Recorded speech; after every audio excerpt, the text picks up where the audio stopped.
welcome to a guitar lesson from me, Tom. This is a brand new channel that me and Andy are going to put together for you, and it's all going to focus on lead guitar playing.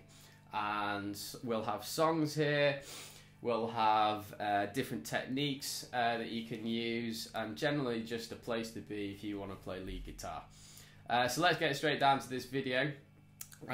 This is going to be all about string bending.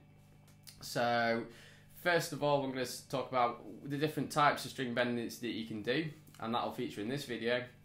Then the following videos will give you examples of when to use them and songs that use them. So there'll be a few really good guitar licks, a bit of kind of solo kind of aspect to some songs as well.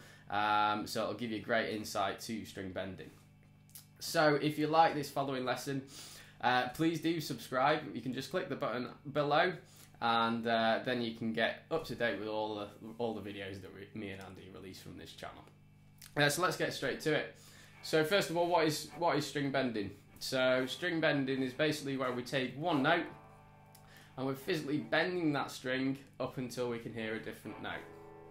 So we're always rising in pitch with string bending. And yeah, let's get straight to it. So the first one is what's called a half step bend.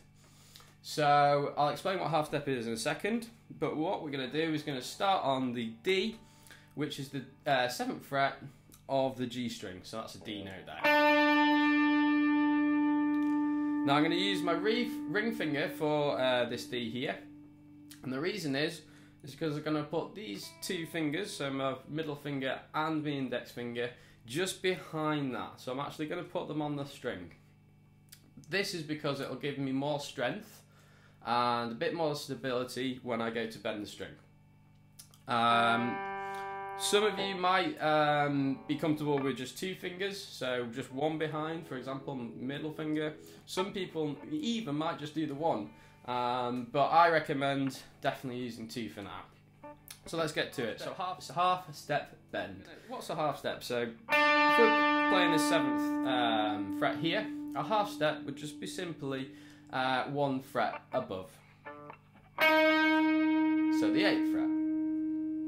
So when we're bending the string, physically bending, using these two fingers behind us as well, we want to hear this 8th fret, this D sharp. We want to hear that note when we bend. So let's see if we can do that. So go back to the 7th fret. We're going to pick this note. We're going to bend it until we can hear that 8th note, 8th fret, or the D sharp. So what's always a good thing to do is to go back to the 8th fret, play that one, let it ring, and concentrate on the note. Once you've got that in your head, go back to the 7th fret and bend up until you can hear that said note.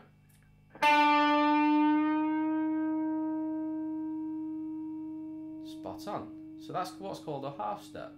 And again, the 8th fret, D sharp, back to the 7th fret and bend up.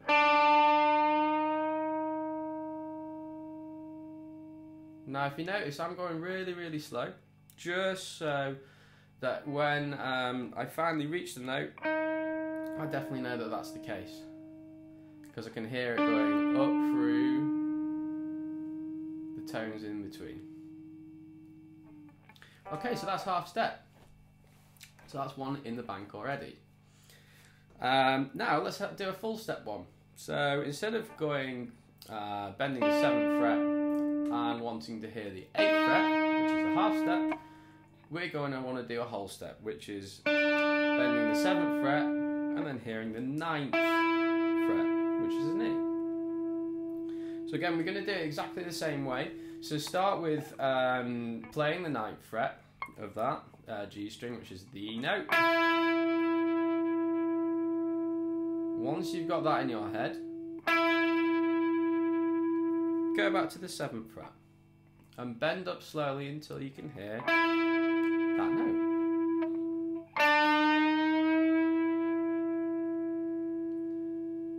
Let's try that again. Back to the 9th fret. bend.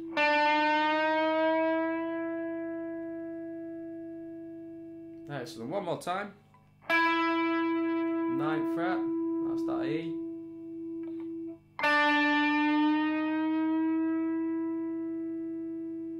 Excellent. Now, you might find this one a little bit more tricky than the last one that we did, which is the half step, just simply because we are bending a little bit more. Half step was full step.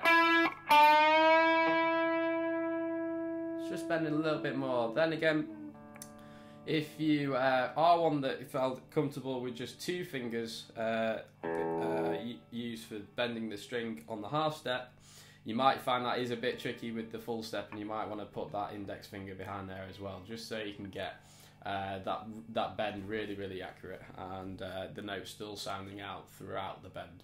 Because what you don't want is to try and bend and then kind of lose the note. A lot of guitar players do that when they begin trying to bend the strings. So really do take some care over it. Put a lot of pressure on. Get them 2 fingers behind there. That's the best thing that you can do. So we looked at half steps, we've looked at whole steps, bends. Now we're going to do something a little bit different, which is called pre-bend. So it's quite self-explanatory in the way that we are pre-bending the string before we actually can hear it. So we're not picking. Now, what we'll do then is we'll still be on this note. We're going to use the whole step kind of thing again. Now we're going to want to hear this 9th fret, but we're going to pre-bend. So I'm not going to pick. I'm going to, at the moment, I know that this is the amount that you have to bend to hear that 9th fret. It will take you a while to get used to that, but you know, practice makes perfect. So again, just play that note first of all, the 9th fret. Get that in your head. Bend up to where you think that's going to be. And test it out. So that is exactly the note. So 9th fret, E. So that's a little bit too much. There it is. So it's so close to getting it wrong. You have to be really accurate with this. Now once you've got that,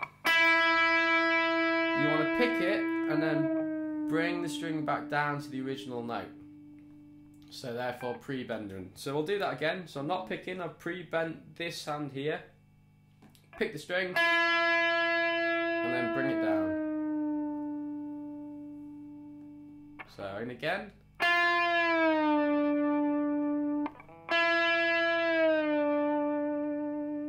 If you lose kind of that note, just play it again. 9th fret.